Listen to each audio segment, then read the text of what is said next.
Hello, I am Carolyn Monahan, Director of Marketing and Communications for the West Coast Chamber. In today's member question of the day, we're talking about implicit bias.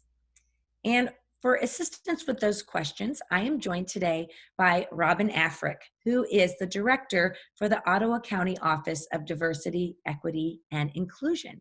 Robyn, thanks for being here today. Thank you for having me, Caroline. It's great to be with you. So let's just begin with a very basic question. What is implicit bias? Before we talk about implicit bias, I think it's really important to discuss bias.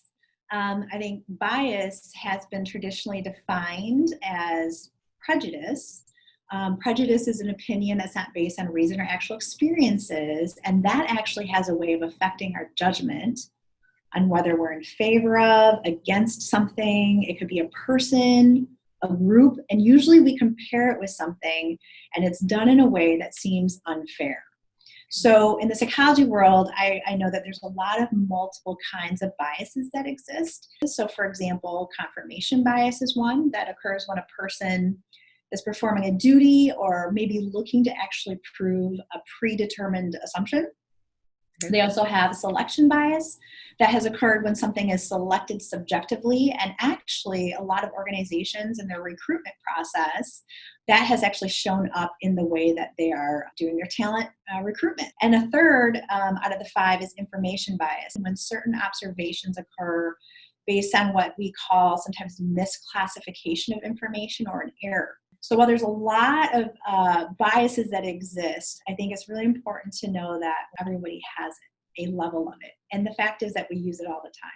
One of the things that we talk about when it comes to implicit bias is that implicit bias is actually unconscious. And it's something that has been developed over a course of an entire lifetime. So there's a lot of deep grooves or mental mapping that goes on in our brain that we may actually not even understand why we're in favor of something over something different.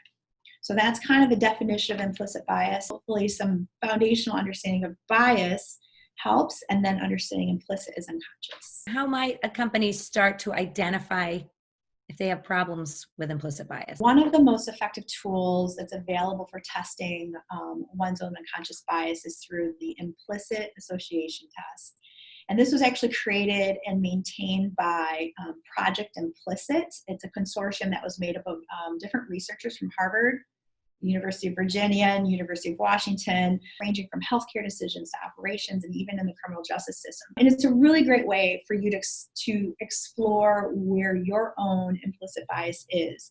So what the implicit bias test does, it actually puts you in a situation where you have to respond online to a very high-pressured decision between two very different comparisons of things that are representative of the way that maybe you've been taught to ingest about either those people groups or a very specific circumstance.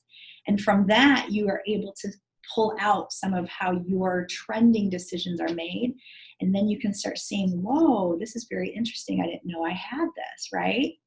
So you've taken this test. Yep. And what's next? Well, I think what I've seen in the spaces of working in DEI that, organizations have chosen to do this work. It's so important to practice mindfulness. You have to slow down. You have to start thinking about it's not the first response, it's how you respond to the first response, right? Mm-hmm. And we don't sometimes get there because in companies and businesses, it's all about the dollar usually. It's all about how do we, become efficient and fast and competitive, which are all very good. But also, that's how implicit bias can actually reside. And so how do we stay mindful? The other thing is, how do we stay curious? So when we are presented with something, we need to step back and ask, wow, wait a second, how did we get there? Why does that look like that? Mm-hmm. The other piece is we have to grow this skill set, or this, what we call the muscle of what we call cultural intelligence. Cultural intelligence picks up where emotional intelligence leaves off, which I think is just fascinating. One of their studies also talked about how when you have a group of homogenous teams, they perform or outperform diverse teams very quickly and efficiently, but we find that they plateau where the diverse teams actually are able to start and they take off. It wasn't the fact that they just had diverse teams. The fact is that somebody was leading them that had the CQ as a skill set, and they were able to orchestrate all of that diversity in order to create the kind of environment that allows them to outperform homogenous teams. The other thing is that I've heard working with organizations in this space is we don't want to hire just because, we want diversity, so to speak. We obviously Sure. people with skill. When you find individuals who do have the skill sets, what we're finding is that it's really the style that people are actually having a problem with. It's not so much the skill. There's 1,000 things that come down to style. It could be the way they dress. It could be the way they present, right? Those are all biases versus skill. That also goes to the other thing that I've heard is, well, they got to fit our culture, right? We hire to fit the culture. That implies that we require those individuals who might have diverse backgrounds coming into our organization to have to assimilate to whatever the dominant unsaid culture is. And somehow that is not diversity, if that makes sense. We're not hiring now anymore for skill. It's not objective. Now we're going back to the selective bias. So I think that there's ways to mitigate that personally and professionally, and then looking at your processes when it comes to hiring, looking at, do you have diverse voices at the table, right? All of those practices are there to help mitigate. Well, thank you, Robyn. I Absolutely. appreciate you talking to us today. I have learned a lot.